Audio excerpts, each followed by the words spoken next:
তো এখানে নবীজি অনেকগুলো শাস্তি দেখেছেন, তার মধ্যে একই পাপের কারণে তিনটা শাস্তি দেখেছেন। কয়টা ভাই? এই সেই বিখ্যাত পাপের নামটাই হচ্ছে সুদ। কি নাম সেই পাপের?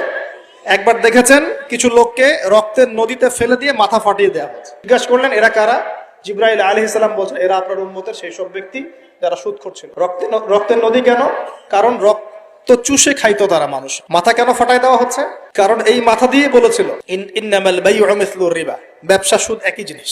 এই শয়তানি মাথা থেকে বেরোছে, এই কারণে মাথা ফাটিয়ে দেয়। আর একটা শাস্তি দেখেছেন, তারা পাথর খাচ্ছে, পাথর বড় বড় পাথর খাচ্ছে, পিছনের রাস্তা দিয়ে পাথর বের হয়ে যাচ্ছে। জিজ্ঞাসা করলেন কাদের কি কারণে শাস্তি দেওয়া হচ্ছে?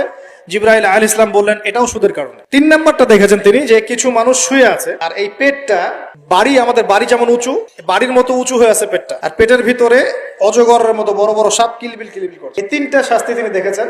দেখে জিবরাইল আলাইহিস সালামকে বলছেন এই 3টা শাস্তি কি কারণে? 3টার ক্ষেত্রেই জিবরাইল আলাইহিস সালাম বলেছেন সুদের কারণে, সুদের কারণে, সুদের কারণে। আল্লাহ পাক আমাদেরকে হেফাজত করুন বলি।